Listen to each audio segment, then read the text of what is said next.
Olúwa ẹlẹ́dàá wa là ń ṣẹ̀sìn fún. Òun ló ní tá ń fẹ́ ìyẹn àlìjánà, òun ló ní tá ń bẹ̀rù ìyẹn ná. Ta ló yẹ ká máa wojú? Allah. Wọ́n gbọ́rọ̀ mi àtàìgbọ́rọ̀ mi wàláhì gbogbo ẹ̀ ṣe déédéé. Èèyàn kan ló wà bá ń ṣe sọ̀rọ̀ wa la sọ̀rọ̀ wa, ẹgbẹ̀rún èèyàn ló wà ọ̀rọ̀ wo ò ní yí padà, torí pé àdánwò ni jàmá pé wọ́n gbọ́rọ̀ rẹ̀, àdánwò ni pé wọ́n ò gbọ́rọ̀ rẹ̀. Ìmọ̀ wa ní àwọn nǹkan tí ń fi máa pàrọ̀ wá fúnra mi, tí ń fi máa rọra mi lójú. Hadithi kan wá lọ́dọ̀ Ànábì Muhammad sallallahu alayhi wa sallam. Wọ́n ní wọ́n ṣàfihàn àwọn àlùmọ̀ tó ti síwájú, wọ́n ṣàfihàn wọn fún mi. Fara'aytu an-nabiyya wa ma'ahu rahab. Mo bá rí ànábì kan, àwọn èèyàn láti 3 sí ẹ̀bá 10 àwọn lẹni tó tẹ̀lé. Wan-nabiyya wa ma'ahu rajulun aw rajulan. Mo sì rá nàbí mi èèyàn kan séèyàn méjì ńlọ́wọ́ pẹ̀lú ẹ̀. Wa ra'aytu an-nabiyya wa laysa ma'ahu ahad. Mo sì rá nàbí tó ṣe pé kò sẹ́nìkan pẹ̀lú ẹ̀. Allahu akbar. Allahu yastafi min al-mala'ikati rusulan wa min an-nas. Allahu máa ń ṣẹ̀ṣà àwọn aránṣẹ́ rẹ̀ láti inú àwọn màláíkà ni, ó sì máa ń ṣẹ̀ṣà wọn láti inú àwọn èèyàn. Tá a wá lè pẹ́ ni tí Allahu ṣẹ̀ṣà ó fìdí rẹmi bí kò rí sẹ́jẹ́ kálá.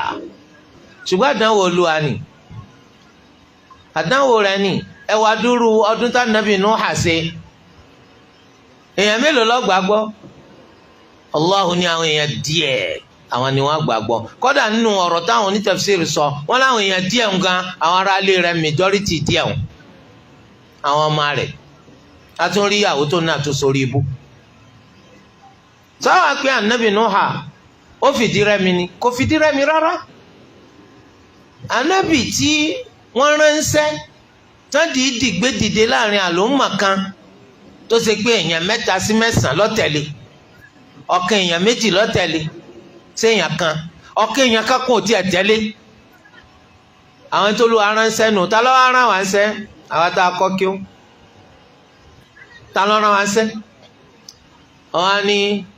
òjíṣẹ́ Allahu ni ọ́, iṣẹ́ ò lọ ń jẹ́ o, ìránṣẹ́ rẹ̀ ni ọ́, ta ló rán sí ọ pé kó o máa jíṣẹ́? Ṣé ìwọ kọ́ kí ó ní àmánà kí ó tọ́ kọ́ ń lọ fẹ́ máa ṣàlàyé fáwọn èèyàn? Ìwọ tá àránṣẹ́ ó sì wá lè máa bínú páwọn èèyàn gbọ́rọ̀ rẹ̀, ó sì lè máa bínú pọ̀rọ̀ ẹlòmíì ni wọ́n ń gbọ́, ó sì lè máa bínú pé wọ́n tẹ̀lé ọ ìwọ gẹ́gẹ́ bí ànábì. Ànábì gan tí wọ́n tẹ̀lé tiẹ̀ kò gbọ́dọ̀ bínú. Ànábì gan tí wọ́n gbọ́rọ̀ rẹ̀ kò gbọ́dọ̀ bara jẹ́. Yọkàn bara jẹ́ sí pé ẹ̀yin èèyàn yìí ẹ sì fẹ́ parun. Kò yẹ kẹ́ ẹ sọ̀rọ̀ ayín dẹni tí ó parun, ẹ ṣe sùúrù, ẹ ṣe pẹ̀lẹ́. Njẹ́ ọmọ bá ànábì nínú jẹ́ nu, ebi bá nu jẹ́ èyí tó ṣe ànábì Yunus nù alayhi salam. Láti ìjọ tí mo ti ń pè yín ẹ gbọ́ ẹ gbà, ẹ gbọ́ ẹ tẹ̀lé. Yunus alayhi salam ó fi wá dọ́jọ́ parun fún wa, kọjọ́ parun ó tó tó àwọn náà bá ṣẹ́kọ́nà, wọ́n bá ní àti gbàgbọ́. Allah kò sí ní tó fẹ́ fi fífìyà jẹ wá sí, tẹ́ bá ti gbàgbọ́ kí ni tó fẹ́ fìyà jẹ yín sí? Allah bá gbé ìparun kúrò lórí wọn. Yunus alayhi salam àwọn padà dé lẹ́yìn ìgbà tí ọjọ́ pé wọ́n rí pé àwọn èèyàn parun. Èyí ti rí adájọ́ fún yín, ànábì kan ọ̀dáró ẹ̀rí kọ́ yẹ wọn láti gbàgbọ́ ni. Inú wa bí òun pé àwọn ẹni tí adájọ́ fún ọjọ́ pé níta ni yóò ṣe wọn ò ṣe wọn, àyè wa bá Allahu bínú. Àṣìṣe tánàbí Yunus ṣe ń bẹ́ẹ̀ nu. Àwọn bínú wọn bá lọ wọkọ̀ ojú omi lórúkọ pé àwọn èèyàn ti dánú bí àwọn. Ọkọ̀ ojú omi tí wọ́n wọ̀ wọ́n ti wá dé àárín gbùngbùn omi nínú òkun. ẹni ọ̀gá kọ̀ bá rí i pé àwọn ti pọ̀ débi pé àwọn ń dẹ́rù pọkọ̀ à ń dẹ́rù pọkọ̀ kìí ṣe ẹ̀wà la kó sínú ọkọ̀ kìí sì ṣàgbàdo èèyàn ní ń dẹ́rù pọkọ̀ bírò ẹ̀ bá ṣẹlẹ̀ kí la máa ṣe á dìyàn kù ni a sí ní bùdó báyìí inú agbamiláwà tábà dín wọn kù á sọ wọn odò ni ká fi ẹ̀mí ẹnìkan wéwu kẹ́mi èèyàn púpọ̀ ó lè bá a là ṣẹ̀ríà náà gbà wọlé kò túmọ̀ sí kọ́ payán o tí wọ́n bá ṣẹlẹ̀ ìwọ kọ́ ló wò ó ìgbà tí wọ́n ṣèmúje Ànábì Yunus oníjẹmú wọ́n wá wò pé bàbá yìí láàsọ sókun wọ́n tún ṣe Yunus alayhi salam òun náà ní jẹ́ tún mú wọ́n àti wọ́n fẹ́ máa dára wọn láàmú Ànábì Yunus ti mọ̀ pé Allah fẹ́ bá mi wí nù fún àṣìṣe tí mo ṣe wọ́n bá ní kí wọ́n sọ àwọn sódò wọ́n fi wá sọ Ànábì Yunus alayhi salam sódò kí la fẹ́ lò ń bí mo ń pèpè lọ sí díẹ̀ wọ́n gbọ́ wọ́n ń tẹ̀lé ní tí mo sọ àdánwò ni wọ́n kì í gbọ́rọ̀ mi ambọ̀sibọ́sí wọ́n tẹ̀lé wọ́n ti ẹ̀ máa gbọ́ wọn tẹ̀lé àdánwò náà ni ìgbọ́dọ̀ tàtàrà rẹ̀ máa bínú ìsì gbọ́dọ̀ tàtàrà àṣẹlẹ̀ tèmi máa yọ ayọ̀ pọ̀rọ́ mo gbọ́dọ̀ mọ̀ wípé Olúwa ló ń sọ lábó ti ṣe fẹ́ o bùkátà kí àṣetọ́ni kọ́ wá lù ọ́ kọ́ tàtàrà ti ń ṣẹlẹ̀ sí ọ kọ́ dẹni tó pàdánù al-ikhlas torí tí wọ́n bá gbọ́ tí wọ́n bá gbà ẹ̀san tí mo fẹ́ gbà lọ́dọ̀ Allah lọ́jà tí wọ́n bá sì tún gbọ́ tí wọ́n gbà ẹ̀san tí mo fẹ́ gbà lọ́dọ̀ Allah òun lọ́jà ń gbọ́dọ̀ jẹ́ kí ikhlas mi kó bàjẹ́ ebi ń pa wá ọ̀dádá ìyàn mú ẹ̀yin olówó wa ẹ̀ ń ṣàánú àwọn mẹ̀kúnnù ẹ gbé ọkọ̀ tírélà tó kún fóúnjẹ síwájú iléeṣẹ́ yín síwájú ilé yín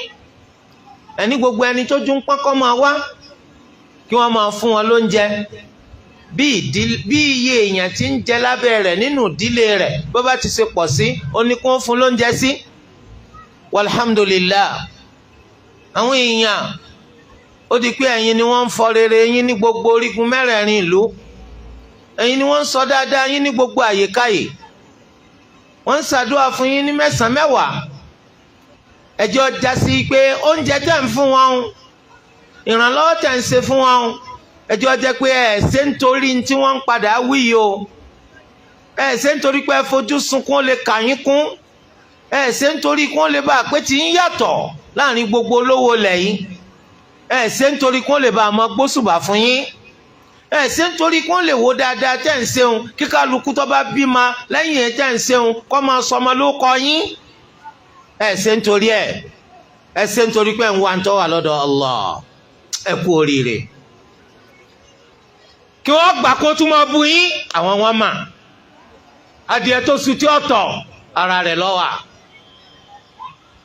eléyìí tí ń sùn ti ẹnu wọ́n sì sọ pé ìpàkọ́ èèyàn kọ́ kò gbọ́ sùtì ńlọ́mà kọ̀ọ̀kan yín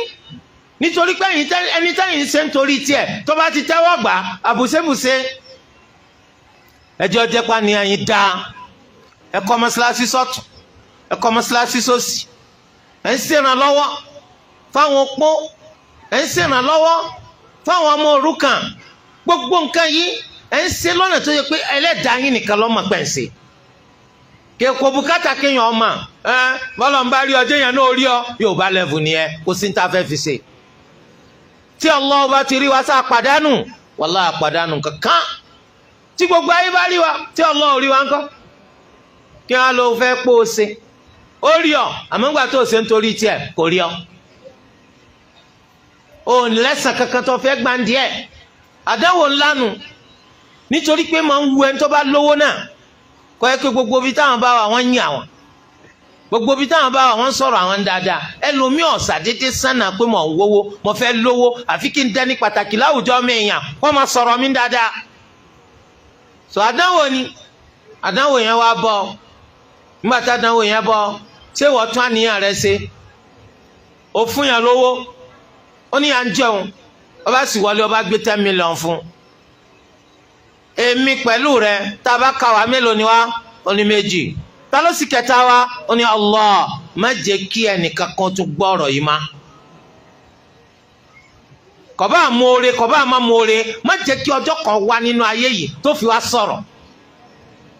lágbájá tẹ wá rí tó dolówó ẹbí léèrè ìpìlẹ̀ ọ̀rọ̀ rẹ̀ ta ló gbówó fún. ya ayyuhal ladhina amanu la tubtilu sadaqatikum bil manni wal adha. ẹ̀yin olùgbàgbọ́ òdodo ìrẹ̀gùn àti ìnínilára ẹ má fi bà sàrà yín jẹ́ o. àdánwò ni náà 10 million naira is not a joke. 1 million gan ṣe joke ni ẹ má lọ jìnnà 1000 ṣe joke ni bí nàìjíríà ṣe di lónìí mú 1000 wò orin tí ó ṣẹlẹ̀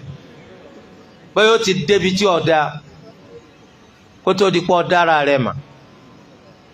lóòótọ́ Islam sọ pé man la yashkuri nasa la yashkuri Allah gẹ́gẹ́ bá Nabi Muhammad sallallahu alayhi wa sallam ṣe sọ ṣùgbọ́n ẹ̀yin ẹ má fojú sun yí pé níta Nabi sọ ni pé ẹni tí ò bá ti lè dúpẹ́ fáwọn èèyàn kò ní dúpẹ́ fún Allah.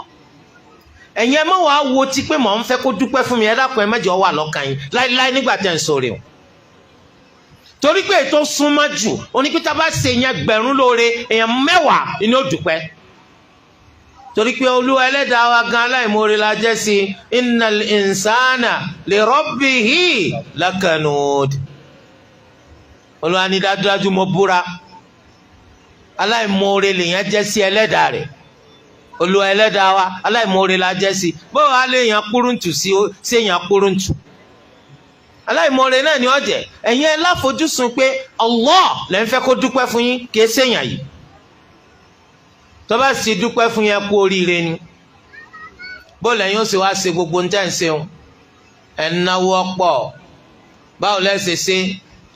táfojúsùn yín ó fi wá já sí pé torí tí Allah là ṣe ṣe gbogbo ní tí ó jọ já sí bẹ́ẹ̀ Allah ti ṣe fún wa àwa ló kù. ó ní wa ma anfaqtum min nafaqatin aw nadhartum min nadhirin fa inna Allaha ya'lamu. owó yòówù tẹ́ ẹ bá ná gbogbo bó tilẹ̀ wù kó kéré tó gbogbo bó tilẹ̀ wù kó pọ̀ tó ẹ fọkàn balẹ̀ Allahumma. tó bá ti ma kí ni mo fẹ́ máa palantia sí kí ni mo fẹ́ máa pariwo sí kí ni mo ń retí pé kẹ́ni tí mo ṣoore fún kó máa jẹ́ ni tí ó máa bá ń polongo ká sí ẹni tí mo ṣe ń torí rẹ̀ ó ti mà. àjẹ́ pé tó bá jẹ́ bẹ́ẹ̀ ìpèníjà ńlá lélẹ́yìí jẹ́ fún wa. àwọn ẹni tó lówó sówó yín tẹ́ ẹ máa náà tẹ́ ẹ ná nítorí ti Allah ni àbẹ́ ẹ ná nítorí nǹkan míì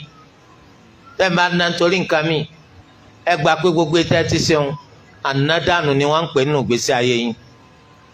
ẹ wàá bẹ̀rẹ̀ sí ní náwó nítorí ti Allah torí tá a bá ná nítorí ti Allah ló máa ń ṣẹ́kù. àwọn oníkárí mi tó bá di lọ́jọ́ gbẹ̀ndàl qiyama Allah azza wa jal yóò ní kí wọ́n lọ bá àwọn ẹni tí wọ́n ṣe kárí mi nítorí wọn kí wọ́n wò báwọn rẹ̀ sàn kan gbà lọ́dọ̀ wọn. ẹ̀san wo ni dérò ọ̀bá fún ni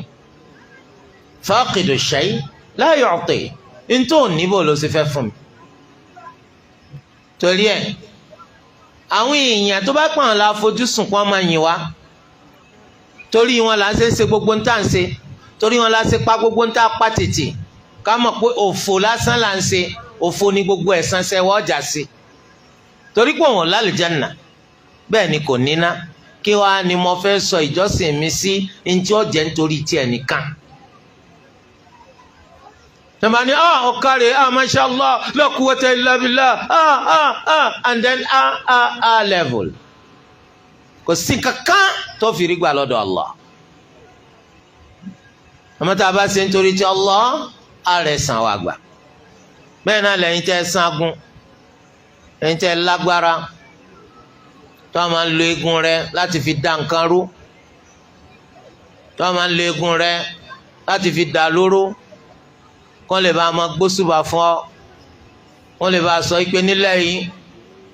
kò sí ọmọ ata tó burú tó ọ tó bá pé ká dá lóró ni ẹ sá lọ wá lágbájá tó o ti gba gbogbo okùn àti ntọ́nfẹ́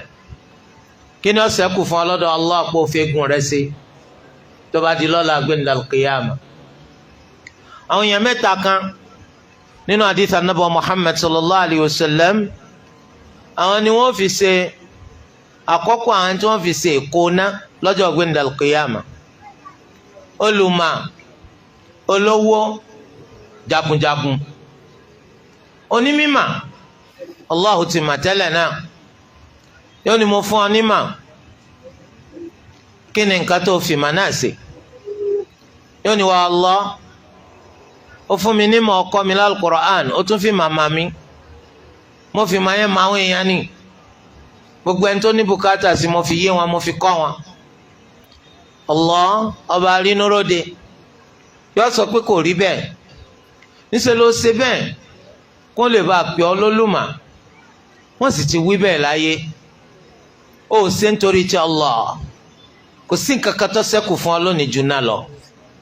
Allah á pàṣẹ pé kí wọ́n ra mú wọ́n á mú wọ́n wọ́ lọ sínú nágbójú rẹ̀. bẹ́ẹ̀ náà ni bàbá olówó agbọ́pọ̀ fún ọ lówó wo ìdẹ̀ra tí mo ṣe fún ọ látàrí ipò olówó ìwọ ni kọ́kọ́ sáyé láyé ìgbà tó wáyé ṣùgbọ́n a mú kí wọ́n jólówó láàrin gbogbo èèyàn mímáa ṣe rẹ kọ́ àìmáa ṣe tí wọ́n kọ́ báwo ló ti ṣe sowó tí mo fún ọ. òun náà sọ pé Olúwa gbogbo àwọn tí ìpọ́njú wà fún gbogbo ibi tó bùkátà kí n náwó sí náà mo náwó sí. Rabbuna ọba arínúróde yóò ní rárá ó ṣe bẹ́ẹ̀ nítorí mi àmọ́ ó ṣe bẹ́ẹ̀ ni nítorí kí wọ́n lè bá àgbẹ̀ ọlọ́lọ́wọ́ náwó wọ́n sì wí kò sí ń tọ́sẹ́kù fún ọ ṣe nǹkan torí Allah ó ṣe lè fún ọ ládá àbòsínú kò sí ń tọ́sẹ́kù fún ọ lónìí àfìyà wọ́n wọ̀ náà lọ síná. wọ́n alágbára tí mo fún léegun mo ṣe ọ́ lẹ́ni tó ṣe pé ó ní agbára báwo ló ṣe lo agbára rẹ̀ ó lóun fi jagun sójú ọ̀nà Allah ni Allah ni kò rí bẹ́ẹ̀ ọjàgun kún lè bá pè ọ́ lákin ni wọ́n sì ti pè ọ́ lákin kò sí ń tọ́sẹ́kù fún ọ lónìí jù yá lọ. báyìí ni wọ́n ṣe wọ̀ náà lọ síná torí ẹ̀ tá a bá ṣe ń tá a ṣe ń torí ti Allah òun ló máa ń ṣẹ́kù. ẹ̀rí al-ikhlas kásáfọ̀mà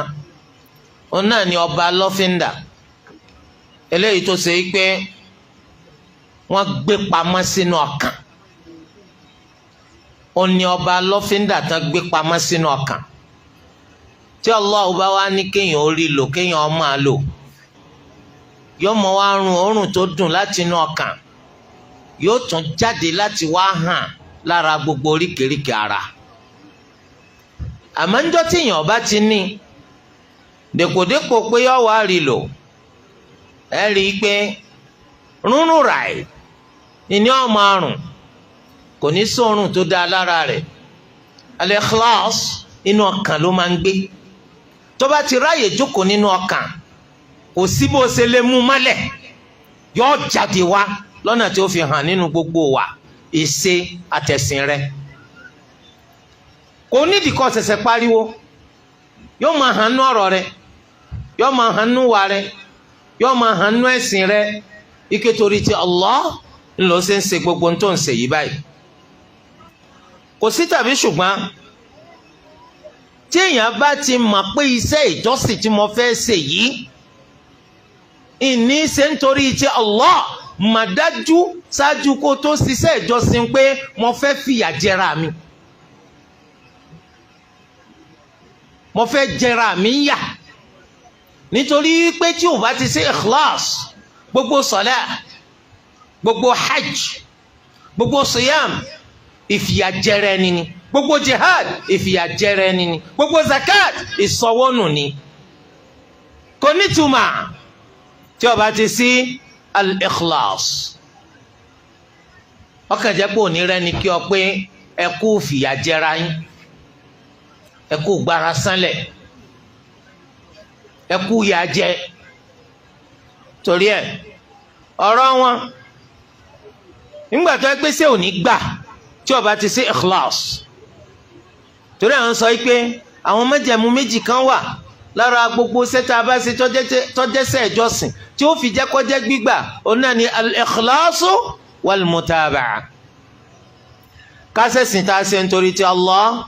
kásì sí ẹ̀sìn yẹn níbàámu pẹ̀lú lànà Ànábì Muhammad sallallahu alayhi wa alihi wa sallam. Umar radiyallahu anhu nígbà tó lọ sí Baitul Maqdis ó rí táwọn èèyàn ṣe wàhálà gidigidi nídìí ẹ̀sìn Nasara tí wọ́n ń ṣe wàhálà pọ̀ títajú kan tẹ́ni tí ń fún wa ròyìn tajú kan tó wojú Umar lọ́ba rí tó mi jẹ́ ń dà kí ni ń pa yín lẹ́kún ya Amiral Mu'minin ó ní ọ̀rọ̀ Allahu ni tó ní amilatun nasiba tasla naran hamiya ike wọn ṣiṣẹ́ kìí ṣe pé àwọn náà ṣiṣẹ́ láyé wọn sì ṣe láṣekára àṣe làágùn kìí ṣe iṣẹ́ kékeré àṣe làágùn ni àṣe káàárẹ̀ ṣùgbọ́n síbẹ̀síbẹ̀ ńkọ́ iná ni wọ́n wọ̀ Olúwa dákun má ṣe tiwa bẹ́ẹ̀ àpèjúwe ẹni tí ò ní ikhlas náà nítorí pé náà jẹ́ amilatun nasiba yóò ṣiṣẹ́ yóò ṣe wàhálà ṣùgbọ́n ẹ̀san ńkọ́ kò sẹ́san. Allah dákun má ṣe tiwa bẹ́ẹ̀ torí ẹ̀ Ibn Ata'illahi al-Sakandari ó ní àwọn sẹ́tẹ̀rì tá à ń ṣeun láwọn ẹsẹ̀ ìjọsìn suwarun qa'ima àwọn àwòrán bọ̀rọ̀ gidi ni tó dúró gbogbo ẹsẹ̀ ìjọsìn tá à ń ṣeun àwòrán bọ̀rọ̀ gidi ni tó dúró wa arwahuha wujudu sirri al-ikhlas fiha ẹ̀mí gbogbo ṣẹ́ òun náà ní kí ìsì àfọ̀mọ́ wà ń bẹ̀ sọláàtì rẹ bọ̀rọ̀ gidi ni kò sẹ́mi bẹ́ẹ̀ tí ó bá ti ṣe ikhlas pé torí ta ni mo ṣe ṣe torí ti Allah síyàmù rẹ ara bọ̀rọ̀ gidi ni kò sẹ́mi bẹ́ẹ̀ kó tó di pé ikhlas wà ń bẹ̀ zakatu rẹ ara bọ̀rọ̀ gidi ni kò sẹ́mi bẹ́ẹ̀ kó tó di pé ikhlas wà ń bẹ̀ hajj rẹ ara bọ̀rọ̀ gidi ni kò sẹ́mi bẹ́ẹ̀ ikhlas lẹ́mí rẹ bẹ́ẹ̀ ni gbogbo nǹkan òdodo rẹ tó ń sọ ara bọ̀rọ̀ gidi ni kò sẹ́mi bẹ́ẹ̀ àfi kó jẹ́ pé torí ti Allah ló ṣe ń sọ. àìmájalè rẹ àmánà rẹ ìjẹ́ni ìfọkàntán rẹ ara bọ̀rọ̀ gidi ni ò ní gbaládá lára rẹ ó dìgbà tí ikhlas bá wà ń bẹ̀. àbùkátà ikhlas àbùkátà al-ikhlas ó pàtàkì púpọ̀ wọ́n ní kì í ṣe gbogbo aṣọ láyé ńlá lè fi lọ́fíńdà sí tí lọ́fíńdà ó dùn lára rẹ̀ àwọn aṣọ wà tó ṣe kí wọ́n máa lé lọ́fíńdà dànù ni àpèjúwe iṣẹ́ tí ò sí ìkíláàsù ń bẹ nù ṣùgbọ́n àpèjúwe iṣẹ́ tí ìkíláàsù wà ń bẹ ó dàbí àpèjúwe aṣọ tó gba lọ́fíńdà mára wàá jẹ́ ká sọ tiẹ̀ kọ́ di aṣọ tí ó gba lọ́fíńdà mára jẹ́ káwọn iṣẹ́ ìjọsìn rẹ̀ ó jẹ́ iṣẹ́ ìjọsìn eléyìí tá a ṣe ń torí títa ni torí ti Allah wọn náà wò lóru òní ó jí láti ṣe qiyamul layl mo rò pé rántí àkókò tó bọ́ sí orí ìtẹ́tọ́ lọ fẹ́ bẹ̀rẹ̀ sí ṣe sọ̀lẹ́ àkókò yun jẹ́ agogo 4:00 ó sì parí sọ̀láàtì rẹ̀ ní agogo 5:15 ẹ̀yin tẹ́ ẹ máa ṣírò ìṣẹ́jú mélòó wọ́n fi ṣe sọ̀láàtì ìṣẹ́jú 10 ẹ bá mi béèrè iye rákà tí wọ́n rí gbé jáde láàrin ìṣẹ́jú 10 rákà ń jẹ́ 13 rákà 13 láàrin ìṣẹ́jú 10 ìgbà tó wá wọ mọ́sálásí lásùbà ó ṣẹlẹ̀ pé ó tètè dé ó wá ń ṣe tahiyatul masjid rákà mélòó ni 2 ó wá fi ìṣẹ́jú 15 ó fi ṣe tahiyatul masjid ṣé nǹkan mi ti wọ́ bẹ̀ àbí ọ̀wọ́ bẹ̀ torí pé ńgbà tó ṣe qiyamul layli lóru kò sẹ́ni tó rí ọ àfi ta ni Allah ní mọ́sálásí ńkọ́ àwọn ẹlòmínà tètè jí wá àti réyàn bíi mẹ́ẹ̀ẹ́dógún nínú mọ́ṣáláṣí ìní tahiyatul masjid rẹ̀ ṣe gba rákà ló ṣe gba ṣẹ́jú mélòó mẹ́ẹ̀ẹ́dógún. Allahu akbar. wọ́n ní kí kálukú náà kún orí òun torí ń gbọ́ báyà lẹ́sọ pé èèyàn máa ṣe sọ láti fi tàwọn sàhábà kẹ́lẹ́ máa tatara tiwa kẹ́ fi kọ́ bẹ́ẹ̀ ṣe ṣe sọ́láàtì tiwa ta ọkọjá tiyín. Allahu akbar. nígbà tó ń ṣiṣẹ́ sọ́láàtì Allahu akbar nínú ilé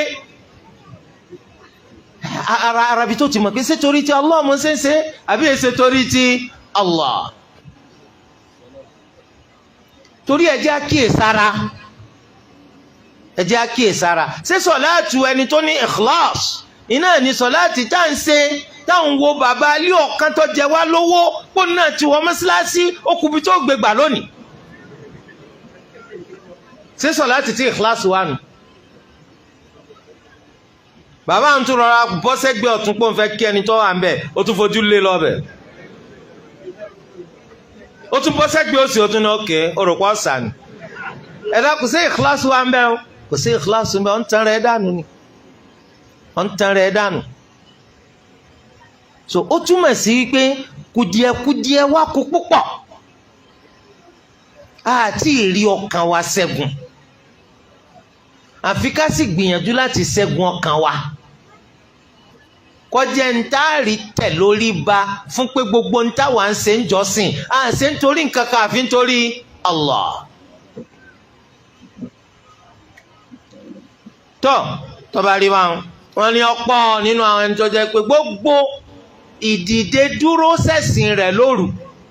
tó ló ń ṣe qiyamul layl kò sí nǹkan kan tí ó gbà ń bẹ̀ ju pé ń fúnra rẹ̀ ń wàhálà sí lọ. gbogbo ẹni tí ń yọ zakat títún ṣe sàrà ọ̀pọ̀ nínú wa ẹni tí ò sí nǹkan kan tí ó mú nínú ẹ̀ ju pé nǹkan da ó nù lọ torí kò sí nítorí ti Allah. gbogbo èèyàn mẹ́wàá mọ́rán lọ ájì lọ́dọọdún kọ́dà gan lọ́dún yìí mo ti fẹ́ sọ́dọ̀gún gbogbo ẹ̀ ó lè má ní ládàá kankan bẹ̀ ju wípé ń fowó ṣòfò lọ torí kò sí nítorí ti Allah. ájì ta lẹ lọ ájì bàbá àsàlẹ̀ òkè ni o bàbá àsàlẹ̀ òkè ti ń rán wa ni o ẹ̀yin kọ́ ẹgbẹ́ ọkọ̀ náà tàná kùtù wà ń bẹ̀ bàbá àsàlẹ̀ òkè. mi mọ́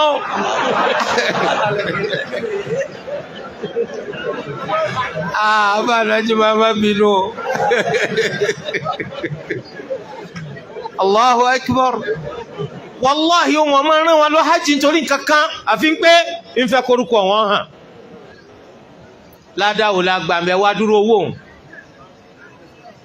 dúró owó òun nísìn ẹ rí i pé alhamdulillah ẹ̀sìn wa ẹ̀sìn Islam àti ráwọn èèyàn ti ń tagírí tí wọ́n ń gbìyànjú láti nánú tólúwa fún wa wọn ò fẹ́ jẹ́ mẹ́gáàdì torówó tólúwa fún ọ nínú kọ́ jẹ́ mẹ́gáàdì lásán bí màánà ọ̀ ń bọ̀ máa sọ kí wọ́n lọ́kọ́ máa náwó àwọn náà ń ná fúnra wọn torí wọ́n ti gbọ́ pé ìtọ́ ọba jẹ àbí ìtọ́ ọba fi ṣèyàn láǹfààní tó tẹ̀ lọ́wọ́ ó ní tiẹ̀ ọ̀pọ̀lọpọ̀ wa ń náwó wọn sẹ́sìn Islam báyìí ẹlòmí yọ̀ọ̀rọ̀ rédíò program ẹlòmí tẹlifíṣàn program ẹlòmí ọ̀nà míì ẹ rí i pé alhamdulillah àwọn èèyàn wa kí Olúwa kó túbọ̀ jẹ́ kí gbogbo ó tún dá sí i ẹ rí i pé ọ̀pọ̀lọpọ̀ àwọn ẹni tí ń ṣiṣẹ́ wọn ò fẹ́ kẹ́nìkan kan dá wọn mọ̀ wàláhì ibi tó dá sínú wọn kàn pé ẹrú Allah kan ló sọ olùgbàwọ̀ rẹ̀ ó ti tó ọ̀nà kó gbé Allah ti mọ̀ pé wọ́n lọ náà mọ́kọ́ á jẹ́ pé wọ́n náà ni wọ́n máa pariwo bàbá ń táyà ni òun náà ló sponsor rẹ̀ bàbá ń táyà náà ni sẹ́mi ká ti Ramadan àti ẹ̀sẹ̀ sí Ramadan bàbá ń táyà náà ni nítorí bàbá tirẹ̀ ló sponsor. ó wá jẹ́ pé yàtọ̀ sí pé wọ́n ń pè bàbá ń táyà ló sponsor rẹ̀ ó tún ní wọ́n gbọ́dọ̀ lo ìṣẹ́jú 5 nínú ìṣẹ́jú 15 kó fi sọ̀rọ̀ rẹ̀ dáadáa. wọ́n bá polówó táyà ẹ̀yin tó yẹ pé kí ó lẹ kọ́ lẹ́yìn náà bá máa sọ̀rọ̀ táyà ń dáadáa nítorí pé níyàn òkúkú dá fẹ́ni tó sanwó rẹ̀ tẹ́lẹ̀ náà. so amẹ́ni tó sọ pé ẹrú Allahu kan mọ̀ pàǹfààní pọ̀ ń bẹ̀ ni yàtọ̀ sípò gbalada lọ́dọ̀ Allah ojú òtún ní tí ọ láyé èèyàn máa ń ní káyìn ni ó dé lẹ́yìn rẹ̀ ní tí wọ́n ń ṣe tẹ́lẹ̀ náà ń bí àwọn kan nú àwọn ẹni tí ń bí nù àwọn máa fẹ́ bí kò ṣubú bí kò má lè tẹ̀síwájú tí Allah bá gbé àyípadà àgbàdé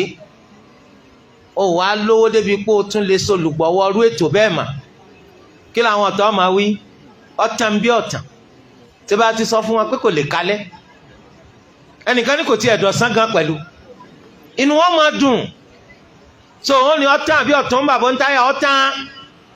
àwọn tó wá ní ẹrú Allah kan ló ń solùgbọ̀wọ́ rẹ̀ káti ẹ̀pá yìí padà àgbàdé tó ti pé kò lè dé sírú wọn èyí ń náwó sójú ọ̀nà Allah kí Allah pàtì ẹrú Allah yìí sì tán láyé gbogbo wa náà ẹrú ta ni ẹrú Allah torí ẹ tí wọ́n bá ló ti agbára pin ẹrú Allah mi ò tún gbé so ẹnìkan ò ní rásì rí yín láéláé torí ẹ gbogbo ń tàbí ti ń ṣẹjá máa ṣe nítorí ti Allah tó bá yẹ lọ́mọ wa tó wá béèrè owó tó mọ̀ pé bàbá mi ló fún mi màmá mi ló ràn mí lọ́wọ́ so àwọn míì tẹ́ bá fẹ́ ràn lọ́wọ́ kí ló dé tẹ̀ ní gbé pamọ́ kẹ́ ẹ ní iṣẹ́ rí kẹ́tẹ́ gbé pamọ́ débi pé ìyàwó yín gan ọ̀mà nítorí kí ládàáyìn ó lè bá ṣẹ́kù fún yín tó bá di lọ́la gbẹ̀ndẹ̀l kìyàmà torí ẹ̀ kí ni wọ́n ń pè ní al-ikhlas kásàfọ̀ má ni o gbogbo ń tá a bá ti fọ̀ tó bá má kanga tí ò sí táwọn ti kan lójú irú omi bẹ́ẹ̀ tí ò sí pàǹtí nínú rẹ̀ eléyìí wọ́n sọ yìí pé wọ́n ti fọ̀ ó ti má kanga ní tí wọ́n ń pè ní al-ikhlas nù nínú sharia Islam oríṣiríṣi ọ̀rọ̀ làwọn olùmọ̀ sọ nípa àti ṣàlàyé al-ikhlas fún wa wọ́n ní huwa ifradullahi azza wa jalla bil qasdi fi at-ta'a wọ́n ní ká jẹ́ ẹni tó ṣe pé Allahu nìkan ńlá gbàlérò pẹ̀lú iṣẹ́ ìjọsìn tá a fẹ́ ṣe ǹṣe nítorí ẹ ǹpẹ́ kó rí mi ǹsì pé kó wò mí ǹfi sùn ọ́ ǹsì fi sọrí rẹ torí ti Allah ni mo ṣe ṣe so n ta ń pè ní al-ikhlas torí ẹ bó yin mi lórí ẹ ǹfẹ́ bó sì pọ̀ rí mi tẹ́lẹ̀tẹ́lẹ̀ náà ǹpẹ́ kó rí mi mo sinmi eléyìí ni al-ikhlas àwọn míì sọ yìí pé huwa tasfiyatul fi'li min mulahadatil makhluqin wa i'jabil fa'ili bi nafsihi wọ́n ní ká fọ iṣẹ́ wa mọ́ kúrò níbi páwọn èèyàn ń wò wá ká má rí pé nìkan ń wò wá káwa náà ó sì má jọra wa lójú pẹ̀lú níta rí sẹ́wọ̀n pé àfẹ́mí bí ọba ti jẹ́ mi ẹnì kò lè ṣe bẹ́ẹ̀ kò sí ikhlas man torí ẹ̀ má wò pé nìkan wọ̀ tẹ́lẹ̀tẹ́lẹ̀ náà ṣé wọ́n ṣe ń torí wọn ni má sì jẹ́ ẹni tó ṣe pé ń tó ṣe wọn ó jẹ́ ọjọ́ lójú wọ́n máa wò pé ó tí ì ṣe dání ètò tún ṣe lẹ́yìn eléyìí ó dájú eléyìí lọ tọrọ ń fẹ́ kọjá àtẹ́wọ́gbà lọ́dọ̀ Allah wọ́n tún ṣàlàyé mi wọ́n ní huwa istiwa'u al-abdi fi-ظ-ظahiri wal-batin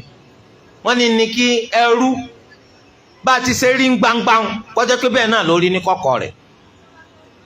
a rí i pé masha Allah ó dàbí ìgbà tí torí ti Allah ní sẹ́nsẹ́ kó sì tún rí bẹ́ẹ̀ náà nú ọkàn rẹ̀ pé ń ṣe ń torí nǹkan mi eléyìí ni wọ́n ń pè ní al-ikhlas ǹjẹ́ tó bá rí báwọn àwọn olùmọ́ni pàápàá tí wọ́n ń pè ní al-ikhlas wọn náà ní ká bọ́ lọ́wọ́ gbogbo nǹkan míì tó kéré sí Allah ká bọ́ lọ́wọ́ wọn míì ṣe ń torí yín kódà kí nǹkan wọn jẹ́ nǹkan bọ̀rọ̀ gidi à ń bọ̀sibọ́sí nǹkan míì tó lẹ́mìí torí rẹ̀ wọ́n ní ẹnu àwọn olùmọ̀ pátápátá kò wípé téèyàn bá ti ní ikhlas èèyàn jẹ́ mura'i èèyàn jọ ń kárí mi tí wọ́n bá jọ ń kárí mi ò ní ikhlas tó bá ní ikhlas èso ń kárí mi oníkálukú wa kó bira rẹ̀ léèrè balil insanu ala nafsihi basira. Oníkálukú wa bójú rẹ̀ bá fọ́ kò lè fọ́ sínú rẹ̀. Oníkárí mi tí ò bá ti rí pé káwọn èèyàn wọ̀ ọ́n kí wọ́n yin ọ́n kí wọ́n kan sára sóun inú òbí ọkàn rẹ̀ ó bàjẹ́. Ẹni tó ṣe nǹkan tiẹ̀ nítorí tí Allah kọ̀ọ̀kan ọ̀nà ń kọ́bọ̀ kò sí ní tó fẹ́ fi ṣe. Torí ẹgbà tí o bá ti ṣe ikhlas gbogbo kàkàrìrì yóò ti pọ̀ jù. Bí kọjá pé ibi tó wà wọ́n dọ̀ ọmọ yàtọ̀ nínú ìmúra rẹ nínú bó ṣe ń sọ̀rọ̀ kàkàrìrì yún kò ní jẹ́ kí wọ́n wọ̀ ọ̀tì. Ẹ̀yẹ wo anabi wa Muhammad sallallahu alayhi wa sallam wọ́n ní tó bá jókòó láàrin àwọn sàhábà rẹ̀ tálejò bá wá tí bá ń wá wọ́n yìí dáná bí mà wọ́n máa bèrè ẹ dákun abẹ́yìn lànàbì mi ẹ dákun abẹ́yìn lànàbì mi máa wá àti wal ard.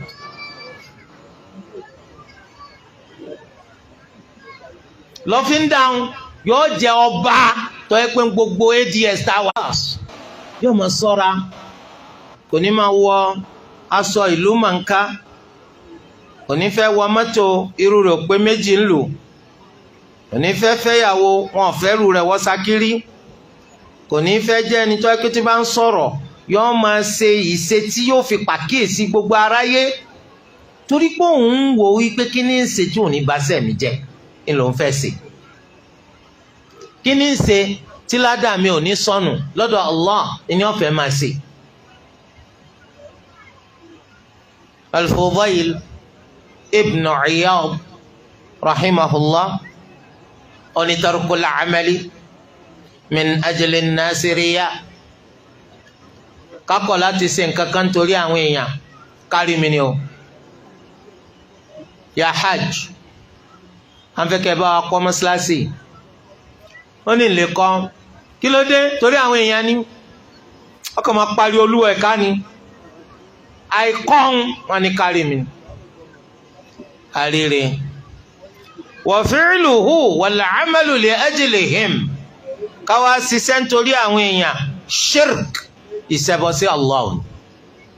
kẹtún akọ nítorí pé ó ti yẹ káwọn èèyàn dá mi mà ńlẹ̀ yìí náà pé èmi náà lówó mo sì máa ṣe ti Allah wọ́n ní kẹtún akọ nítorí tiwọn náà ìṣẹbọ sí Allah kí ló wá kù má pàtì nítorí tiwọn má ṣe nítorí tiwọn pàtì nítorí ti Allah ṣe nítorí ti Allah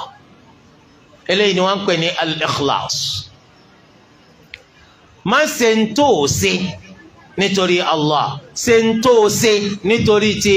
Allah eléyìí lọ pàtàkì. al-imam ibn al-qayyim rahimahullah wọ́n ní la yajtami'u al-ikhlas fi al-qalb wa mahabbati al-madhi wa al-thana'i wa al-tam'. wọ́n ní kò lè ṣeéṣe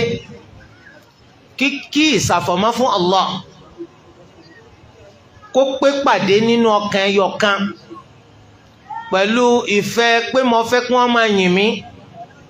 mo fẹ́ kí wọ́n máa gbósùbà fún mi àtọ́jú kòkòrò nípa nǹkan lé ayé àwọn nǹkan yóò lè péjọ pọ̀ lọ́kàn kan náà nínú kò ní ikhlas kọjá ni tó ṣe pé ó fẹ́ kí wọ́n máa yìn ọ́ ó fẹ́ kí wọ́n máa kan sára sí ọ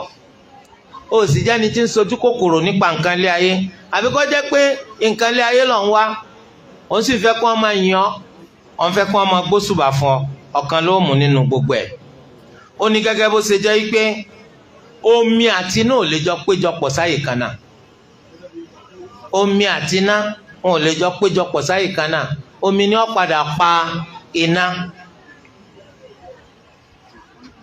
torí ẹ̀ wọ́n ní kò sí tàbí ṣùgbọ́n o tá a bá fẹ́ ní al-ikhlas a gbọ́dọ̀ sá fún kí wọ́n máa yìn wá a gbọ́dọ̀ jìnnà sí kí wọ́n máa kan sára sí wa kí ló dé gẹ́gẹ́ bó ṣe wá nù hadith ni wọ́n ní lárúbáwá aróko kan ìgbà tí Ànábì sallallahu alaihi wasallam ń bá sọ̀rọ̀ ó fi hàn pé wọn ò fẹ́ kéèyàn máa yìn o kò sì náà ní kọ́bọ̀ pé kí wọ́n bò ń jẹ kí ló dé wọ́n ní lárúbáwá yẹn sọ pé ta lẹni tó fẹ́ yìn o tí yínyìn rẹ̀ fẹ́ wúlò fún bí kí Allah kó yìn o talẹ́ni tó fẹ́ bẹnu àtẹ́lù tí bíbẹnu àtẹ́ rẹ̀ tó lè jẹ́ ìbànújẹ́ fóun tó lè bá tó ń jẹ́ bí Allah èmi náà ó yẹ kí n máa rò bẹ́ẹ̀ tó bá yìn mí nìsín yínyìn tó yìn mí tí ó wúlò fún mi ni bí kí Allah ó yìn mí tó bá bẹnu àtẹ́ lù mí ṣé bíbẹnu àtẹ́ rẹ̀ lù mí ṣé ó lè kó nira bá mi ni bí kọjá pé Allah azza wa jal ní ìjámọ̀ kankan lọ́dọ̀ rẹ̀ torí rẹ̀ ká kíyèsára al-Imam Ibn Qudama rahimahullah wọ́n ní kí ni ìdájọ́ ọsẹ́ èyí tí kárí mi bá ti wọnú ẹ̀ iṣẹ́ yìí á ṣe pẹ̀lú gbogbo ikhlas èmi pẹ̀lú rẹ̀ sì ti mà wípé iṣẹ́ tá a bá ṣe nítorí ikhlas ó nìkan lolúwa ó tẹ́wọ́ gbà tí kárí mi bá ti wọnú iṣẹ́ ǹjẹ́ kí ni ìdájọ́ rẹ̀ wọ́n ní tó bá jẹ́ pé nítorí kárí mi la ṣe ṣiṣẹ́ òun náà ló sì wà lẹ́mìí wa títí tá a fi parí iṣẹ́ òun nítorí dájú òun náà ní pẹ́ni tó ṣiṣẹ́ òun ó kù wàhálà ṣe kò ní ládàá kankan eléyìí tí ó gbà lọ́dọ̀ Allah kò ní ládàá kankan tí ó gbà lọ́dọ̀ Allah nítorí pé a ti mọ̀ pé iṣẹ́ tá a bá ṣe nítorí nǹkan míì tó yàtọ̀ sí Allah ìyà ní í fà fún ni gẹ́gẹ́ bó ṣe jẹ́ pé gbogbo iṣẹ́ tá a bá ṣe nítorí ti Allah ẹ̀san dáadáa ní máa mú wá fún ni torí ẹ̀ tó o bá ti ṣiṣẹ́ rẹ nítorí kárí mu tá a bá fi sọ̀láàtì ṣàpèjúwe àsùbá rẹ tó ṣe láàárọ̀ yìí ó ṣe nítorí kárí mi ni wọ́n ní lè má mú wa ṣùgbọ́n gbogbo tó wà nú ẹ̀mí rẹ òun náà ni pé àṣehàn ló fẹ́ ṣe ó ṣe sọ̀láàtì lillah a jẹ́ pé gbogbo sọ̀láàtì rẹ tó ṣeun sọ̀láàtì yóò jẹ́ sọ̀láàtì tó ṣe tó fi jìyà kìí ṣe tó ṣe tó fi gbẹ̀san àmọ́ tó wá pé torí ti Allah ni láti bẹ̀rẹ̀ dópin rẹ̀ ọgbà ládàá lọ́dọ̀ Allahu azza wa jal eléyìí kò sí tàbí ṣùgbọ́n nípa rẹ̀ pé gbogbo sẹ́ta bá ṣe nítorí kárí mi kọjá mọ́ nǹkankan dèpòdépò pa gbà ládàá lórí ẹ̀ ìyà ní fàfún ni yàtọ̀ sí sẹ́ta bá ṣe nítorí ti Allah nìkan eléyìí agbẹ̀san rẹ̀ lórí ẹ̀ dáadáa ní fàfún ni nǹkan méjèèjì yìí ọ̀hàn dáadáa eléyìí tó wá fa ìwádìí òun náà ní sẹ́ta ṣe tó ṣe pé a ṣe nítorí kárí mi a sì tún ṣe nítorí ti Allah kárí mi àti nítorí ti Allah ó wà nínú rẹ̀ a ṣe nítorí kárí mi a sì tún ṣe pé a fẹ́ fi gbà nǹkan lé ayé nítorí pé ó ṣiṣẹ́ nítorí ti Allah nìkan àmọ́ ó ṣe pé káwọn èèyàn lè bá rí ọ wọ́n lè bá kan sára sí ọ ó sì tún fẹ́ tàtàrà rẹ̀ rí nǹkan lé ayé ó fẹ́ tàtàrà rẹ̀ di ẹni tí ó ní nǹkan kan nínú nǹkan lé ayé yìí ó ṣe nítorí ti Allah nìkan ìyapa ẹnu ó wà láàrin àwọn olùmọ̀ lórí eléyìí báyìí ǹjẹ́ sẹ́san lágbà lórí rẹ̀ ni àbí ìyà lájẹ lórí rẹ̀ àbí kò tiẹ̀ sí nǹkan kan tá gbà lórí rẹ̀ Al-Imam wọ́n ní ká wo báwo ni ìfẹ́ pé torí ilé ayé àti nítorí kárí mi ni mo ṣe ṣe ká wò sí agbọn torí ti Allah ni mo ṣe ṣe wọ́n léyìí tó bá pọ̀ jù nínú rẹ̀ òun ọgbàládá lódiwọ̀n rẹ̀ ó sì jìyà lódiwọ̀n rẹ̀ tó bá pé torí ti Allah ló bá pọ̀ jù ọgbàládá lódiwọ̀n torí ti Allah ó sì jìyà lódiwọ̀n torí táyé àti nítorí kárìmù eléyìí túmọ̀ sí wípé ó di ọwọ́ wa ká gbìyànjú láti rí wípé àwọn àjọsìn wa eléyìí tá à ń bá ń ṣe à ń ṣe nítorí ti Allah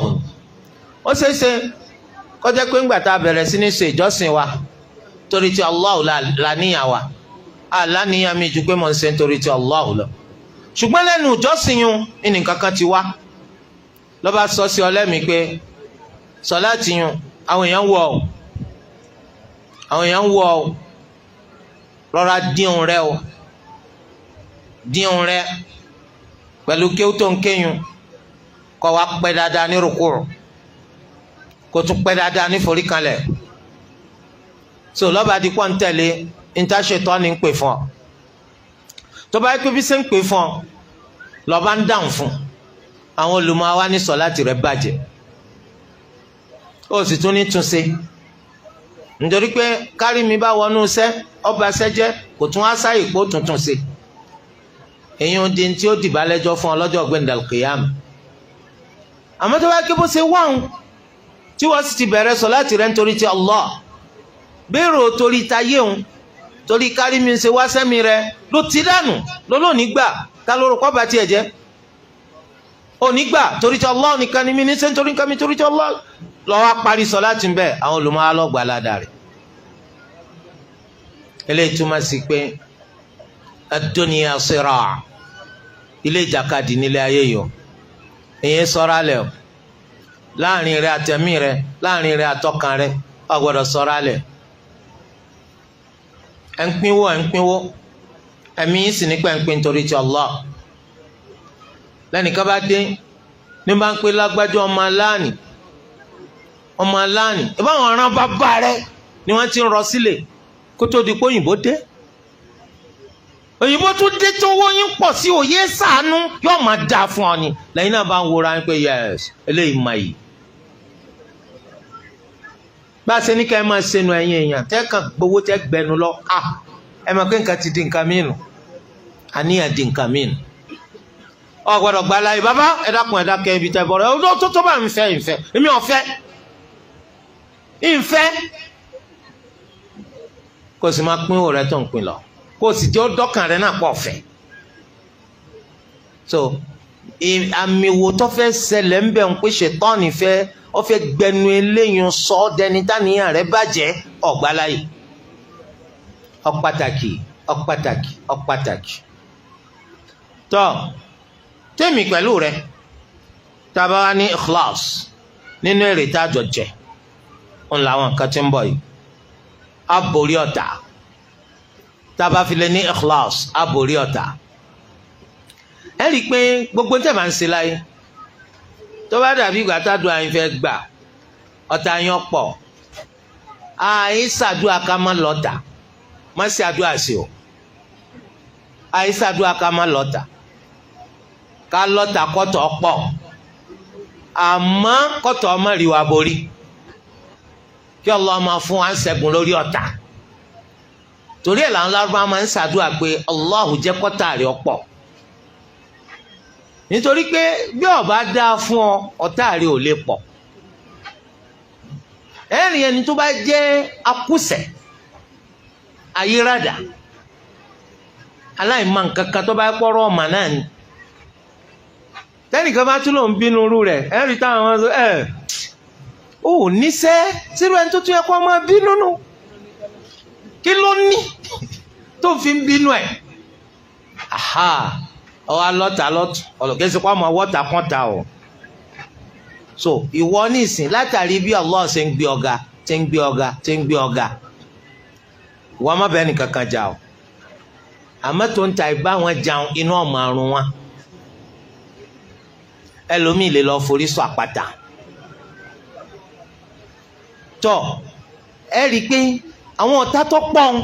nínú ntòlúwa máa fi yọ̀yàn ó ní al-ikhlas ẹ̀yin ẹjọ́ jẹ́ pé gbogbo ń tẹ̀yìn sẹ́ńsẹ́ nítorí ti Allah ni apá àwọn ò ní ka yín gbogbo bó tilẹ̀ wù kún wa ẹ rí i pé gbogbo wọn Allah máa sọ yóò máa lọ kó nínú ètè wọn gan ni wọn máa jẹ́ parun fáwọn. ó wá nú àdìsá nàbọ Muhammad sallallahu alayhi wa sallam wọn ni innama yansuru Allahu hadhihi al-ummata bi da'ifiha ó ní ṣe ni Allahu ká máa ran àlùmọ̀ yìí lọ́wọ́ pẹ̀lú àwọn ọ̀lẹ wa bi da'watihim àdúrà táwọn ọ̀lẹ nu wa bá ń ṣe wa salatihim sọ̀láàtì tí wọ́n bá ń ṣe wa ikhlasihim àti ikhlas wọn. nǹkan ìjà ńlá ni ikhlas rawahu al-imam an-nasa'i bi sanadin sahih. al-imam an-nasa'i ló gbé jáde gbọ̀nà tó gún régé gbogbo ẹni tó fẹ́ borí ọ̀tá rẹ̀ ẹ jẹ́ ẹni tó ẹ pé ntẹ́yìn ń ṣe nítorí ti Allah ẹni tó bá ti ń ṣe ti Allah Allah kì í fi fọ́tà mú. nínú àǹfààní tako nínú wípé à ń ṣàfọ̀mọ́ àjọsìn wa fún Allah òun náà ni pé wọn ò ní máa dàlù wá láyà Allah wa máa tẹ́wọ́ gbà ó wá nínú ẹgbàá ọ̀rọ̀ látọ̀dọ̀ Abu Umama radiyallahu anhu qala nabi Muhammad sallallahu alayhi wa sallam sọ pé inna Allaha azza wa jal la yaqbalu min al-amali illa ma kana khalisan wa btughiya bihi wajhuhu rawahu an-Nasa'i bi sanadin sahih. Allahu egba kankan nínú gbogbo sẹ́tẹ̀dá bá ṣe àfi tá bá ṣe nítorí tí Allahu nìkan tí wọ́n sì fi ń wojú rẹ̀ ó nìkan ní máa tẹ́wọ́ gbà. Àwọn tá à ń ṣiṣẹ́ pọ̀ ṣùgbọ́n àwọn wo ni wọ́n gba tiwọn? Àwọn tó bá ní al-ikhlas. Bọ̀sánìkan nu wa tí ń fẹ́ kí wọ́n dà lù ńláyà kálukú ní ń fẹ́ kápẹ́sẹ́ tó ń ṣe wọ́n gbà. Àwọn èèyàn sí èèyàn tá a já láyìn tó bá wá bẹ́ nìkan lé rẹ̀ lọ́wọ́ fẹ́ máa lọ lọ́wọ́ àwò pé òun sì fẹ́ sí ọ lóore kan ló bá sì lọ gbé owó yìí wá. Owó yìí ó kúnnú àpò sakasaka ó tún wá jẹ́ pépà wá 1,000 naira. Ó wá ya ojú àpò sakasaka. Wọ́n á ń bi yín léèrè pé kí n lè léyìn ẹ lówó ni. Wọ́n á ní ẹ̀yin ni mo fún ní gbogbo ẹ̀ lẹ́yìn bá lẹ́ẹ̀fẹ̀. Ara rẹ̀ ó kò tì àbí òní kò tì yóò kò tì. Tó owó ilé ayé nu wọ́n fún ìwọ sọpọ̀ ọ̀fẹ́. Wọ́n fún ìwọ sọpọ̀ ọ̀fẹ́. Ẹ dákun iṣẹ́ tí wọ́n wá gbé gbogbo ilé ayé rẹ ṣe ojúlówó owó rẹ níṣẹ́ rẹ tó gbélé ayé ṣe. Ó ń lọ fẹ́ tàtàrà rẹ̀ pẹ̀lú àánú Allah kó soríire. Tí Allah bá da gbogbo sẹ́ǹlù aláyà ńkọ́ wàláhì orí ibú nìyẹn kólu akọ́mọ́sí wa ló lórí ibú. Abukata al-ikhlas nítorí kólu ó lè tẹ́wọ́ gbaṣẹ́ wa. Aláwọn èèyàn ò ní nǹkan kan tán lè fún wa, wọn ní nǹkan kan tán lè gbà kúrò lọ́dọ̀ wa. Allahu ló ní ní tá à ń fẹ́, òun náà ló tún ní ní tá à fẹ́. A gbọ́dọ̀ ṣèjọ́sìn wa nítorí tiẹ̀ nìkan. Ẹlẹ́kẹta nínú àǹfààní eléyìí tá a rí nínú al-ikhlas ọ̀nì mahabbatun nas. Àwọn èèyàn ò nífẹ̀ẹ́ wa. Ẹ rí i pé nítorí kí wọ́n lè nífẹ̀ẹ́ wọn ẹnìkan forí já gbóògùn lọ ọlọ́wọ́ ògùn sàǹsàn ó lóun fẹ́ kọ́ máa ráyé ọmọ ayọ̀mọ́ sẹ̀ẹ̀sẹ̀ wọ́n ní láráyé yọ̀ mẹ́yẹ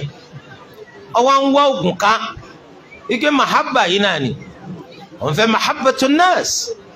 Akramakumullah tẹ̀mí náà ni wọ́n náà fi hàn tú para àǹtú aládàpọ̀ máa lọ́fíńdà sasorébíà adúpẹ́ pé wọ́n ṣe bí ẹ̀ǹsà kíńbì.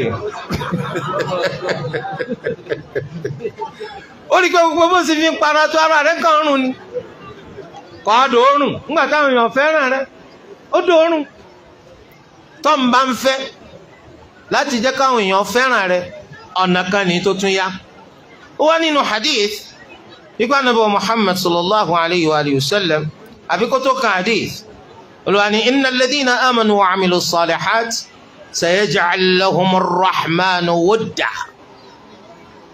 Dájúdájú àwọn ẹni tó sì pé wọ́n gba Allahu gbọ́ wọ́n sì ń ṣiṣẹ́ rí Olúwa ọba àjọkẹ́ ayé yóò mú kí ìfẹ́ wọn máa bẹ lọ́dọ̀ àwọn ẹrú Allah. Al-Imam Ibn Kathir rahimahullah níbi tafsiri àyà yìí wọ́n ní túmọ̀ àyà yìí ni pé gbogbo ẹni tó bá gba Allah gbọ́ lódodo tí bá ń ṣiṣẹ́ rí Allah ó fi fẹ́ rẹ̀ sáwọn èèyàn lọ́kàn. Ó bùkátà kọ́ ọmọ lọ wó oògùn àdánù kan oògùn òfò kan kí ló fẹ́ fi ṣe kò sí ní tó fi ṣe. Torí ẹ̀ ó rí i pé àwọn èèyàn nífẹ̀ẹ́ rẹ̀ láì jẹ́ pé wàhálà ara rẹ̀ yàtọ̀ sípò ọgbà Allah gbọ́ ó sì ń ṣiṣẹ́ rí.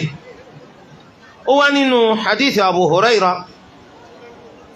radiyallahu anhu Ànábì Muhammad sallallahu alayhi wa sallam sọ pé tí Allahu azza wa jal tó bá nífẹ̀ẹ́ ẹrú kan ìṣe ni Allah ẹni ó pe malaika Jibril. Allah á sọ fún malaika Jibril pé ìwọ Jibril inni uhibbu fulana dájúdájú èmi nífẹ̀ẹ́ lágbájá. Ya Rabbana jẹ́ káwa náà bọ́ sínú àwọn tó nífẹ̀ẹ́. Olúwa sọ fún Jibril pé dájúdájú èmi nífẹ̀ẹ́ lágbájá fa ahibba ìwọ náà yà máa nífẹ̀ẹ́ rẹ̀ kíákíá màláíkà Jibril ó bá nífẹ̀ẹ́ rẹ̀ tọ́ màláíkà Jibril lẹ́yìn tó ń bá ti nífẹ̀ẹ́ rẹ̀ tán màláíkà Jibril yó wá kéde nínú sámà ìpè ẹ̀yin ará sámà inna Allaha yuhibbu fulanan fa ahibbu dájúdájú Allah ó nífẹ̀ẹ́ sí lágbájá nítorí náà ẹ máa nífẹ̀ẹ́ rẹ̀ dájúdájú Allah ó nífẹ̀ẹ́ sí lágbájá ẹ máa nífẹ̀ẹ́ rẹ̀ gbogbo ara sámà ó bá máa nífẹ̀ẹ́ rẹ̀ fayaj'alu Allahu lahu qabulan fil ard Allah ó bá ṣe lẹ́ni tí àwọn èèyàn ti ń bẹ lókè pẹ̀ wọ́n máa gbà tiẹ̀ ẹ wo bí tó ti bẹ̀rẹ̀ Allah ló kọ́kọ́ nífẹ̀ẹ́ rẹ̀ ó sọ fún màláíkà Jibril pé òun nífẹ̀ẹ́ rẹ̀ wọn náà nífẹ̀ẹ́ rẹ̀ màláíkà Jibril ó nífẹ̀ẹ́ rẹ̀ màláíkà Jibril ó wá kéde nínú sámà Allahu nífẹ̀ẹ́ lágbájá gbogbo yín ẹ̀yin náà nífẹ̀ẹ́ rẹ̀ àwọn náà nífẹ̀ẹ́ rẹ̀ ẹ̀yin rẹ̀ Allahu wá kọ́ káwọn èèyàn gbà tiẹ̀ bẹ́ẹ̀ náà ni àtòjíjẹ tí Allah bá kórìíra ẹnìkan Allah tún pè màláíkà Jibril pé dájúdájú Allah kórìíra lágbájá wọn náà máa kórìíra ẹ̀ lẹ́sẹ̀kẹsẹ̀ màláíkà Jibril ó bẹ̀rẹ̀ sí kórìíra rẹ̀ màláíkà Jibril yóò wá kéde nínú sámà pé dájúdájú Allah kórìíra lágbájá gbogbo yẹn máa kórìíra rẹ̀ Allahu akbar ya Rabbana má ṣe tiwa bẹ́ẹ̀ gbogbo àwọn ẹ̀dá tí ń bẹ sámà ó bẹ̀rẹ̀ sí ní kórìíra rẹ̀ Allah wá fi àìgbá tiẹ̀ yóò fi sílẹ̀ fún ní gbogbo ilé ayé yìí bó rìn sọ́tún bó rìn sósì bó lọ síwá bó lọ sẹ́yìn yóò rí pé wọ́n kórìíra òní kò sí lọ́fíńdà sasore bí àkàn tó lè gbọ́ ọ lọ́wọ́ eléyìí kò sóògùn kan kò sọ́fọ̀ kan tó lè gbọ́ ọ lọ́wọ́ eléyìí Olúwa dákun ṣàánú wa má ṣe wá lọ́kàn náà àwọn ẹni tó kórìíra torí ẹ al-ikhlas ọ̀nbẹ́nu sábàbí tí Allah máa fi fẹ́ràn èèyàn ẹ̀rù Allahu lódodo tó yẹ pé gbogbo ẹ̀sìn tiẹ̀ nítorí tí Allahu ní ṣe ń ṣe bóun ni Allahu ṣe ní fẹ́ràn rẹ̀ yóò fẹ́ràn rẹ̀ náà ni. bákan náà ẹlẹ́kẹrin òun náà nípa àárẹ̀ san kọ́dà ń gbà mí ẹ̀tún rẹ̀ san láì ṣiṣẹ́ nítorí pé láfọ̀mà ó wá nínú hadithi Anas ibn Malik radiyallahu anhu ọlọ tẹ̀lé anabi Muhammad sallallahu alayhi wa sallam àtẹ̀lé wọn lọ sí Tabuk gbàtà wọn ń bọ̀ anabi sallallahu alayhi wa sallam wọn sọ yìí pé inna aqwaman khalfana bil Madina àwọn èèyàn kan máa ń bẹ lẹ́yìn ní Madina tí wọ́n tẹ̀lé wa ma salakna wadiyan illa wahum ma'ana àgbànú àfonúfojì kan àfi kó jẹ́ pé wọ́n ń bẹ pẹ̀lú wa habasahumul udhur sábàbí ìdíwọ́ òun náà ló mú wa mọ́lẹ̀ alimami Bukhari lọ́gbà wa kí ló dé tí wọ́n fi bẹ pẹ̀lú wa láìsí ní tá a ṣe al-ikhlas ìsàfọ̀mọ́ fún Allah yóò jẹ́ kí ẹ gbẹ̀san lórí àwọn iṣẹ́ tẹ́ ń ṣe kódà iṣẹ́ tẹ́ rí ṣe eléyìí tó yẹ pé tí ó bá sí ìdíwọ́ fún yín ẹ bá ṣe ẹ bá gbẹ̀san lórí ẹ̀ torí ẹ̀ nígbà tí àwọn kan tó ń bẹnu àtẹ́lu Uthman radiyallahu anhu bí Uthman kò kópa nínú ogun Badr wọ́n sọ pé ẹ̀rí yun wí torí pé Uthman radiyallahu anhu ń ṣe lọ́sẹ̀kù ní al-Madina tí ò fi kópa nínú ogun Badr nítorí pé ń ṣètọ́jú ìyàwó rẹ̀ tọ́jọ́ máa Nabi sallallahu alayhi wa sallam tára rẹ̀ ń sọ́jọ̀jọ̀ òun ní ń tọ́jú pẹ̀lú àṣẹ ànábì ló sì fi dúró torí rẹ̀ rẹ̀ lẹ́yìn wí ẹni tó bá ti ní ìsàfọ̀mọ́ fún Allah yóò máa gbalada kódà lórí iṣẹ́ tí ò rí ṣe nínú àwọn àǹfààní tó wà nínú ikhlas ṣíṣe àfọ̀mọ́ ìjọsìn wa fún Allah ọ̀nà ni pé Allah máa fi sí payá àpọ́njú ìṣòro eléyìí tó bá ṣèyàn nítorí pé o ní ìsàfọ̀mọ́ fún Allah ọ̀bọ̀ gbé kú ọ nínú tó sì tọ́ka sílẹ̀ yìí ọ̀nà ni ìtàn àwọn ẹni mẹ́ta tánàbí sallallahu alayhi wa sallam tó fún aróyìn nípa àtàn wọn pé wọ́n ń lọ ilẹ̀ sún wọn wọ́n wá wánu ihò tó wà lára àpáta sásí wọ́n débẹ̀ kọ̀pẹ́ làpáta bá síbo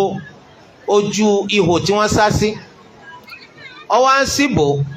ọwọ́ àyè gbòòrò tó sílẹ̀ kọ́ gbàyàn láti jáde wọ́n wá dárò láàrin ara wọn ẹ jẹ́ abẹ́ Allah ká fi àwọn ẹsẹ̀ tá a ṣe tó jẹ́ sẹ́ẹ̀rí ká fi ṣàtẹ̀gùn síwájú Allah bóyá Allah yóò jẹ́ sí payá. bẹ́ẹ̀ ni oníkálukú sọsẹ́ dáadáa tó ṣe èyí tó mọ̀ pé àwọn ṣe ń torí tí Allah bẹ́ẹ̀ni àkọ́kọ́ ti ṣe parí ọ̀rọ̀ tiẹ̀ àpáta sí díẹ̀ kò lè gbà wọn, ẹni ẹ̀kejì sọ tiẹ̀ àpáta tún sí díẹ̀ kò lè gbà wọn, sísọ tẹ́ni ẹ̀kẹta parí tiẹ̀ báyìí àpáta sí lọ́nà tó gbà wọn ni wọ́n fi jáde. torí rẹ̀ Allah yóò tàtàrà ṣíṣe àfọ̀mọ́ yóò máa ṣe ọ̀nà àbáyọ fún ọ lórí gbogbo àwọn ìṣòro rẹ tọ́nà bá dí mọ́ gbogbo aráyé Allahu ọ̀lànà fún ọ nítorí pé o ní al-ikhlas. bí ikhlas ti ṣe wá dáa tó yìí èmi náà fẹ́ ni ó dájú pé wọn náà fẹ́ ni. kí làwọn nǹkan tá a lè ṣe kí làwọn nǹkan tá a lè ṣe tó lè jẹ́ ká ní ikhlas? ẹ jẹ́ á tètè tẹ́wọ́ gbà. alákọ̀ọ́kọ́ al-haya'u min Allah wa ta'dhimi nadharihi ilayk. ká máa tijú Allah, ká sì ka wíwò tí Allah ń wò wá kún nǹkan ńlá. téèyàn bá ní tijú Allah, mò ń ṣèjọsìn lórúkọ pé mò ń ṣèjọsìn fún Allah, tó wá yẹ kó wọnú ẹ̀mí mi pé mò ń ṣe nítorí ẹlòmíì. àìní tìjú ni ó jẹ́ kó wọnú ẹ̀mí mi pé mò ń ṣe nítorí ẹlòmíì. ń sì ka wíwò t'Olúwa ń wò mí kún ìní ó jẹ́ pé mò ń ṣe ìjọsìn yẹn nítorí ẹlòmíì. ẹlẹ́kejì nínú àwọn nǹkan tí ó jẹ́ ká ní ikhlas òun náà ni ká sọ ìrètí nù kúrò nínú tí ń bẹ lọ́wọ́ àwọn èèyàn. ní tí ń bẹ lọ́wọ́ yín kìí sùn làwa ń wá, ní tẹ́ níhùn kọjá mọ́ nǹkan kan lójú tiwa. ní tí ń bẹ lọ́dọ̀ Allah òun làwa ń fẹ́, ohun tí máa fi fáwọn ẹrú rẹ̀ lódodo àlìjẹ́nnà òun làwa fojú sùn. ní tí máa fi ajé àwọn ẹrú rẹ̀ tí ó bá ṣe tiẹ̀ iná òun làwa ń bẹ̀rù. tá a bá ti mọ eléyìí a lè máa ṣèjọ́sìn wa nítorí ti Allah. ẹlẹ́kẹta nínú tí jẹ́ ká ní ikhlas òun náà ní ìbẹ̀rù kíṣẹ́ wọ́n má jẹ́ gbígbà. ẹ dákun gbogbo adúrú wàhálà lóòótọ́ ọjọ́ 5 ni là ń fi ń ṣiṣẹ́ hajj, àmọ́ tó bá lọ sí hajj ìgbà míì ó lè ṣoṣù kan àbọ̀.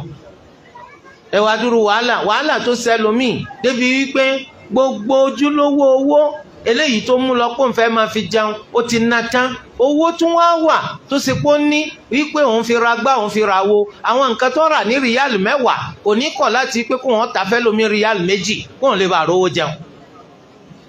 kọ́ á jẹ́ pé gbogbo wàhálà yìí ọkàn sí lásán ni wọn ò ní gbà lọ́dọ̀ rẹ̀ kódà o. ẹlẹ́kẹrin nínú nǹkan tó lù wá máa fi fún yàn ní ikhlas wọn ni ká máa ṣàkíyèsí pé gbogbo ń tàbá ń ṣe ibikíbi tá a bá wà Allahu rí wa, Allahu ń wò wá. iná l'Ànábì sọ yìí pé an ta'budallaha ka'annaka tarahu fa in lam takun tarahu fa innahu yarak. nígbà tá Ànábì ń túmọ̀ al-ikhlas kò sí tàbí ṣùgbọ́n kódà tó bá pẹ́lẹ̀ kejì léèyàn bá ní èyàn ò lè máa ṣe ikhlas kéèyàn máa wo pé ẹ̀sìn tí mò ń ṣe yìí Allah ń wò mí, Allah ń wò mí, èèyàn ń wò mí. wíwò ta ló bàbàrà? Allah. ta ló yẹ kí n máa ṣàkíyèsí? Allah. èèyàn yìí tó bá ní mo ṣe dá agúnláàgún tẹ̀tẹ̀, tó bá ní ìṣe dá ọlọ́mà àní Allah. tó bá ní mo ṣe dá mo kú oríire, tó bá ní ìṣe dá tèmi bá mi mọ́wọ́ gà ó. tòtẹ́yìn máa ń ṣàkíyèsí pé Allah ń wò mí, Allah ń rí mi, ìyí máa ń sábà jẹ́ sábàbí téèyàn máa fi ṣe ikhlas. bákan náà ẹlẹ́karùn-ún ká máa bẹ̀rù dójútì ní lọ́jọ́ gbẹ̀ndàl qiyama. pé gbogbo bá ti ṣe ń wò wípé ẹni Allah ló jẹ́, èèyàn dáadáa ló jẹ́, ẹlẹ́sìn ló jẹ́, àṣé bàbá kárí mi ni ọ́, àṣé kárí mi lẹ́ ń bá ká, àṣé gbogbo ń tẹ̀sí kìí ṣe torí ti Allah. àṣírí yín wá tú lónìí, tìyín bàjẹ́ lónìí. Olúwa má ṣe tiwa bẹ́ẹ̀. nínú nǹkan téèyàn tó máa fi ní al-ikhlas ọ̀làdúà ká máa ṣàdúà wípé k'Olúwa kó là wá níbi kárí mi. báwo la ṣe máa ṣàdúà náà? Allahumma inni a'udhu bika an ushrika bika shay'an a'lamu wa astaghfiruka lima la a'lam. Olúwa mo sádi rẹ o níbi kí n fi nǹkan kan ṣorogún pẹ̀lú rẹ ní nǹkan tí mo mọ̀ pé ìṣorogún pẹ̀lú rẹ ni. Mo wá ń tọrọ àforíjì lọ́dọ̀ rẹ nípa nǹkan tèmi ò mọ̀. Ẹlẹ́keje òun náà ni pé nínú tá a fi ní ikhlas káwa náà ká kórìíra kárìmí àti ẹni tí bá ń ṣe kárìmí àfẹ́ ẹni tí bá ń ṣe kárìmí àfẹ́. So eléyìí yọ ràn wá lọ́wọ́ ọ̀kan nù àwọn aṣíwájú wa rere ó ní mattaqallaha man ahabba ash-shuhra kó bẹ̀rù Allah ẹni tí bá ń fẹ́ láti dìlú mànká ẹni tí ń fẹ́ láti di gbajúmọ̀ kó bẹ̀rù Allah. ẹlẹ́kẹjọ òun náà ni mujahadatu nafsi fi muwarati al-amal as-salih ká jẹ ẹ̀mí wa lógun lórí bá sì máa gbéṣẹ́ rí wa pamọ́. Ẹni ó bá ti lè gbéṣẹ́ rí rẹ̀ pamọ́ kò sí bí ó ti ṣe sórí rẹ̀. débi wípé al-Khuraybi wọ́n sọ wípé kánú yaani salaf àwọn aṣíwájú wa rere yastahibbuna an yakuna lirrajuli